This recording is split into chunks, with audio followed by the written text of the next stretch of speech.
Every time we onboard a new client, we're like, can't wait for them to get into this.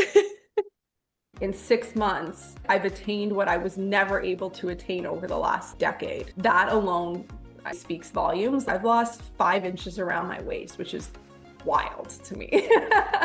Welcome back to the For Her Kind podcast, where we explore what it really takes to build lasting strength, health, and confidence from the inside out. I'm Dr. Lisa, founder of For Her Kind. And I'm Christina, FHK coach and partner. Whether you're squeezing in a moment for yourself between the chaos or tuning in during a peaceful walk, we're glad you're here. Yes, Angela, you have been an absolute honor to coach, and feel free to take the mic and introduce yourself. Thank you. I'm super excited to be here. So thank you for having me. So just a recap of who I am and the health and fitness aspect of my life. I joined FHK in October 2024 after feeling tired in my body. I got engaged last summer. My wedding's in 3 weeks now, which is crazy, but it was the perfect reason to join and the perfect goal to get my butt in gear with like a very kind of obvious goal in mind. In the 12 years prior to joining FHK, my relationship with food and body was just like a roller coaster. In my early 20s, I had a very disordered relationship with food and exercise. I would swing from the extremes of like intense restriction and then kind of like uncontrollable binge eating.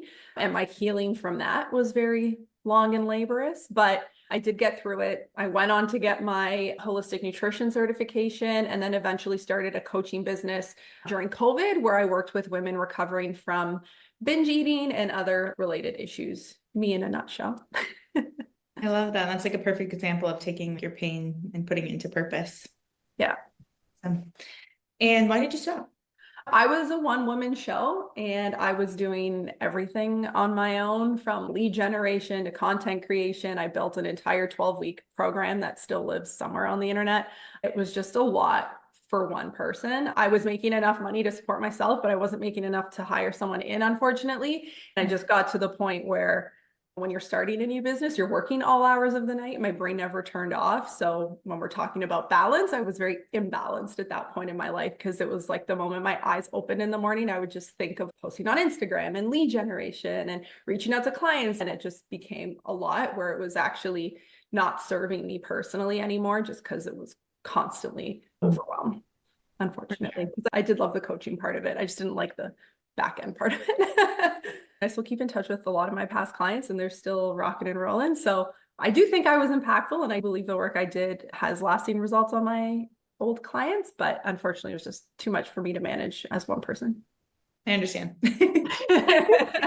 All things we definitely can relate to. It's hard, but I think that's kind of why we like working with so many other coaches as well. It makes it a lot more enjoyable and lightens the load. It's a well-oiled machine over there at FHK from what we can see as clients. Debunk the myth that lifting makes women bulky because it's just not true. First, women have way less testosterone than men, like 15 to 20 times less. And that's the primary hormone responsible for building big muscle. Even if you're lifting consistently with progressive load, what you're going to see is a leaner, more toned physique, not bulk. So don't tell us that you're scared of being bulky. Women, compared to men, we can handle more volume reps. Not to say that you need to train every single day, because in order to achieve hypertrophy, there's a sweet spot. The reality is muscle is luxury. For those of you who are just like, yeah, I'm going to get bulky, like, girl, it's going to take a long time for you to grow some muscle. It takes months, even years of intentional training and eating in a calorie surplus to put on significant muscle. Of course, if you're a new trainer or you're new in the gym, you're going to get results quickly, but then there's going to be a point where you're going to have to really start trying harder and you're going to have to start utilizing more food. So again, that's another kind of voice for you to keep in your mind that you're not going to get bulky. Okay. Did you want to say something, Elisa? No, I was just thinking that is pretty much good. I was going to wrap it up with our rapid fire, Angela's Truths. Okay, so basically you're just going to answer the first thing that comes to mind. Okay. Favorite post-workout meal? So I normally work out mid-morning. So my post-workout meal is lunch. Right now it is those fiber wraps from Costco, the Mexicana ones, with Lilydale turkey slices, arugula, hummus, and pressed cottage cheese. Cause you know, your girl loves pressed cottage cheese. It's like an easy, like 40, 50 grams of protein. Lilydale, please come to Utah. Oh my God, it's so good. I did a wrap with pickle and turkey deli meat yesterday. It was so good. Mhm. Go-to hype song in the gym. It will always be Heads Will Roll by the Yeah Yeah Yeahs. But I love anything dubstep. I actually want a shirt that says weights, protein, and dubstep. I love dubstep. Do you know Ravenscoon? Yeah. Okay, Of I'll course. listen to their whole like Yeah. SoundCloud. So good. Yeah. The wubbier, the better for me. Like I love dubstep. Fitness myth that needs to go. That you need to spend hours in the gym to see results and that cardio is the be all end all. I really do since joining FHK is steps and it's gotten me way further than treadmills and spin bikes. So What helps you feel most grounded? probably my dog, shout out to Rio. And then just like probably my morning me time. That's really become a non-negotiable. I just need kind of that like 40 minutes to an hour just to myself, whatever that is, reading, walking, podcast. Feel like it's like my startup time, like my brain's waking up. What's one thing you wish woman knew about herself? Probably that she is so much stronger and more capable than she thinks. I think all women need to recognize how powerful they are, that everything they need to create the life of their dreams is already within them, and they just need to access it and honor it. Their goals are theirs for the taking. Favorite Wait, I want. I was Is gonna say, that favorite part about Utah? We both Oh said my God, favorite part? Well, like the photo shoot's the obvious thing because that was so fun. But there were just so many healing moments within it. The medium for me was huge. I'd never seen a medium before, so that was really cool. And I think just being around women with the same goals was an instant connection. We all knew how much work we put in to get there. And we had this underlying respect and awe for each other. It was really cool because I don't have a community like that where I am. Not a lot of my friends are in fitness. So it was really nice to be surrounded by women. It was like a girl power week. It was really fun. Being ready is definitely a choice. We can make excuses for ourselves, like, I'm not ready, I've got this. But being ready really is a choice. What we do so well at For Her Kind is meeting people where they're at, whether they are in a really chaotic season and they're like, I don't know if I'm ready for this. It's like, no, you've made the choice. You're here. You are ready. So let's navigate in a way that suits you. It's funny how those people will slowly start asking the questions or showing a little bit more interest. That's because now they're making the choice to be ready or to entertain the idea of moving forward in a way. And so, yeah, just trusting that we will attract what we emit in all regards, not just in terms of coaches and clients. But the more that you share that knowledge and passion, the more it will come back to you when that time is right, when those people make the choice to be ready. Mm-hmm. And this just came up this week because my nutrition and training were never core passions of mine. I wasn't really obsessed with them, but I did fall in love with what it unlocked for me.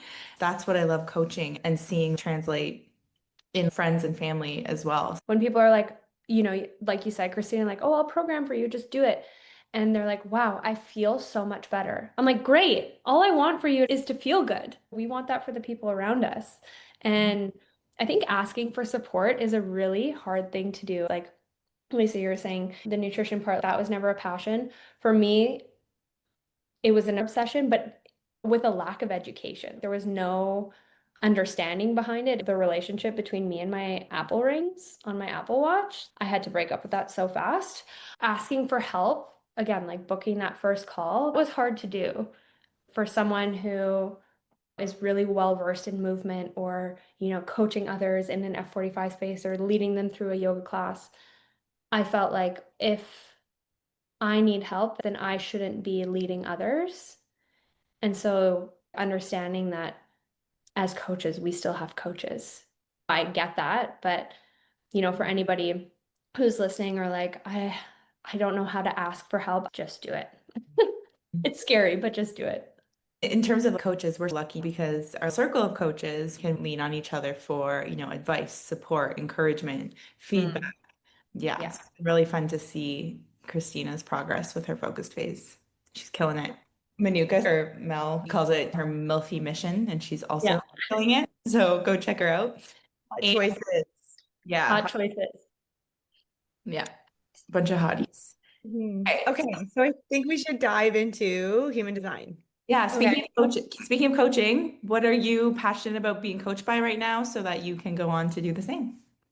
Okay, so I'm currently enrolled in a certification or like course to be a human design reader, eventually lead women, men in that space. At its core, human design is essentially a tool for self-awareness. I like to describe it as like a user manual for your life. It shows you how your energy is naturally designed to move through the world, how you're wired to make decisions, how you relate to others, and essentially how you feel your best. Our mission is to help women feel at their best with the For Her Kind program, but energetically, there's a whole nother layer to it. So, human design blends together a bunch of different systems: astrology, the chakra system, quantum physics. There's a couple others, and now I'm blanking. Kabbalah. Kabbalah. Yeah, yeah, the I Ching, but it's not a belief system or a personality test. It's more like a blueprint. Just building legacy for my kids to see motherhood doesn't have to be where you waste away and you're not feeding yourself. That's been a huge part on top of the lifts. It's my kids seeing me do that. So yeah, building functional strength, and the composition has been great too because my butt is back. Just building that legacy for my kids to see moms can be strong too. Yeah. And you're definitely working on your pull-ups too, which have come along well. They take so much effort and strength, but then when you do them, you're like, I am so strong. Yes, thank you so much for sharing that, especially hitting on what it's like to be a mom and trying to take care of yourself. You made me laugh when you mentioned sharing your food. My little guy is trying to grab all my food on my plate. And I'm like, you have the same stuff on your plate. So I think it's just Going to get worse. And I want to know, how many tubs of Greek yogurt and eggs do you buy a week? Christina was like, when we were doing a surplus, she was like, you could move away from the 0% fat to 3%. And I was like, Christina, I can't. You're going to see on my tracking sheet that I'm not listening. I have buckets of Greek yogurt in our fridge. I always have at least 6 tubs in the fridge at a time because Ben eats it too now. So I was like, I got to get through these first before I go to that 3%. We get at least 6 to 8 dozen eggs a week. Sometimes I give some to our in-laws because we have a farmer that we know. At least 6 dozen per week. Eat a lot of food. And you mentioned that your husband trains with you sometimes, and I mean, we see it too. He films your videos. Has he picked up any habits from you as you've gone through the program?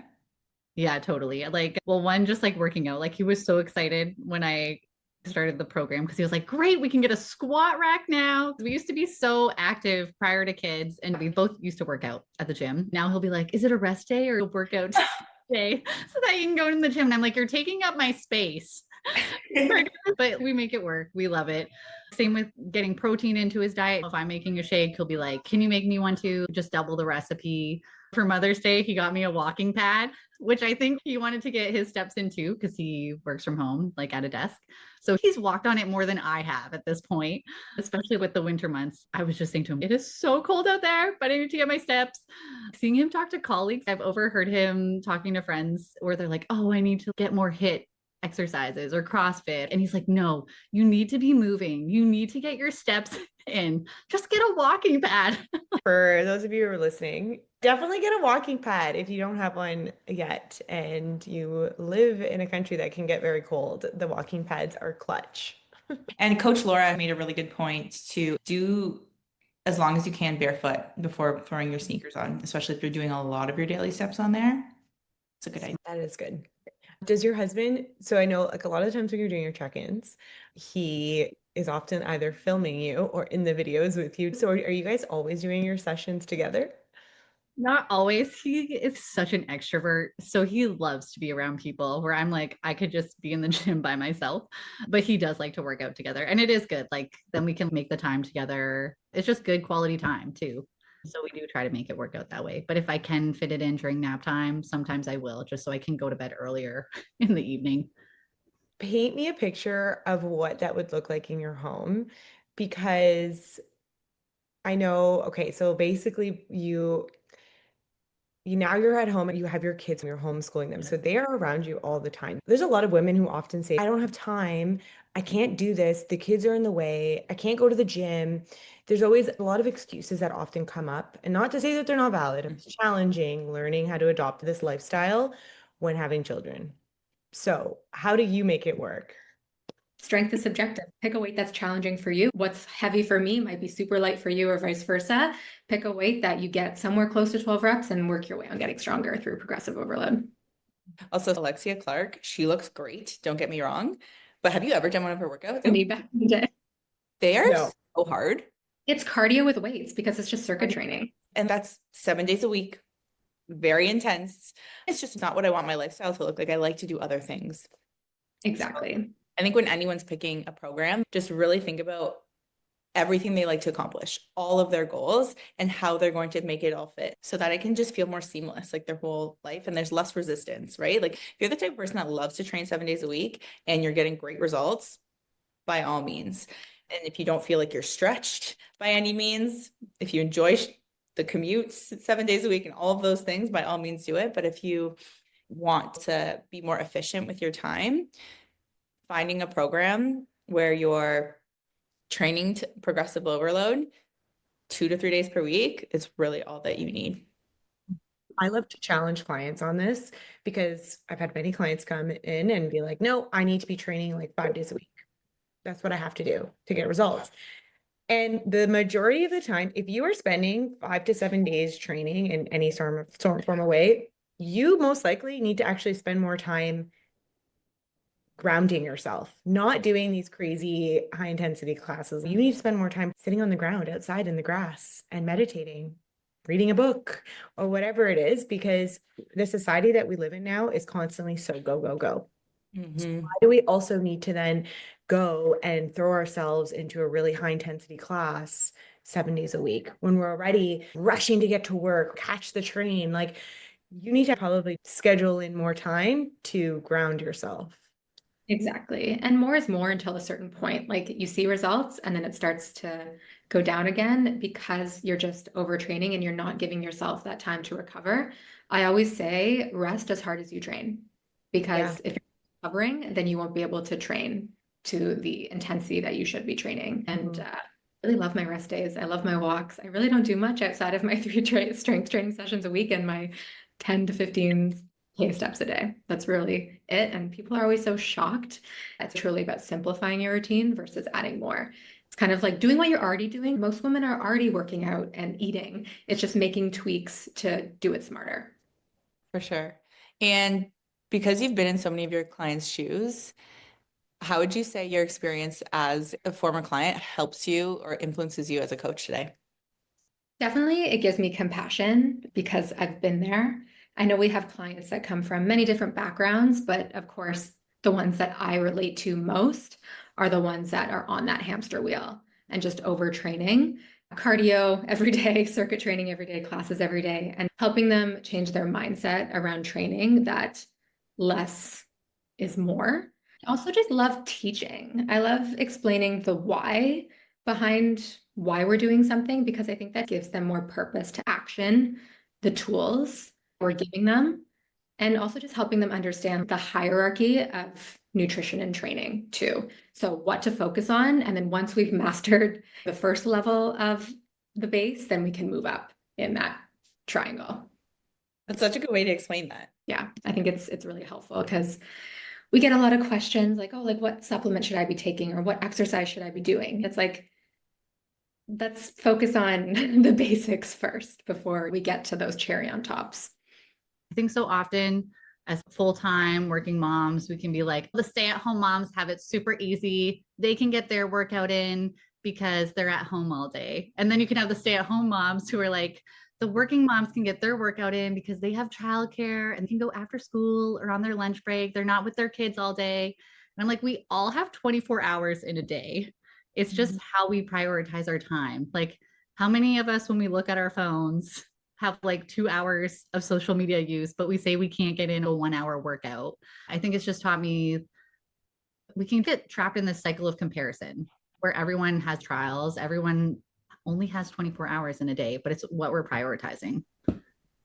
Absolutely. And would you say that committing to a minimum effective dose of your 3 workouts per week has made this seem more sustainable compared to anything you've done in the past? Oh yeah, so doable. Even when I was working on call, I could fit in 3 workouts a week. It can be done. You're not rushing to the gym every day, 6 times a week. I don't know how you would maintain that long term. I even look back on my life without kids, and I was like, how was I getting to the gym that often? If we were able to do it then, we can definitely do 3 now with more responsibility. We talked about this in the lecture with Jody this week. We were like, okay, so what about the concern or the issue or the roadblock of not having enough time? And she was honestly like, that's just a mindset. Like, just claim that we always have enough time for the things that are important to us. I always have enough time for the things that are important to me. And just Totally. repeating that. It is interesting how you brought up how women who might be working, have their career, they're not at home as much with their kids, will sit and complain and almost judge women who are at home with their kids. And then the women who are at home with their kids are judging the other women. Why do we do this? The grass is always greener. I think I would like to just shine light on what you're doing right now, Megan, because I really value what you're doing. It is difficult staying at home with your kids, and there is a lot of mental load. It can be a lot during your day, and it can be pretty lonely too. You're just hanging out with your kids all day, and it would be nice to communicate with some adults. Do you find being involved in the FHK community helpful in that area? Yeah, I think it's great spouting off what's going on in our life. The women are so encouraging. Thinking of Jill and her hype up post for the weekend, or people posting pictures about getting their walk in or workout in, knowing that you're not alone in doing this, especially if you're like the only one out of your friend group who is prioritizing their health. It could feel really lonely to feel like I'm the only one getting my workout in, or like who actually wants to do steps. And then to see that people are actually out there prioritizing that as well has been huge for sure. Yeah. And I think when I got pregnant, I really wanted to bring that space into for, that we are inclusive to mothers and it is possible for mothers to achieve the body that they want. That's when I tried to have that subgroup for her baby, that chat, and you're in it as well. And you always post really helpful tips with your midwifery background, which is really appreciated. It's so helpful because even for myself, when I'm talking to my clients, I'm like, please join the For Her Baby group because there's things that I can't relate to on a personal level yet. So it's like a new season and new obstacles come up, and it's so nice to be able to connect with other women over those things. And ones that are following the same journey as you two with their own health, right? Yeah, you have the same values, the same things are important to you. Like, okay, how can we make this work? It's a great landing place. Mhm. Thanks, Tina. Can I add one more thing? I think many moms can relate to that sense of sacrifice, like being a new mom, whether you're a stay-at-home mom or a working mom, and having the desire to claim something for yourself. So when you were making the decision, you're like, okay, I want to join For Her Kind.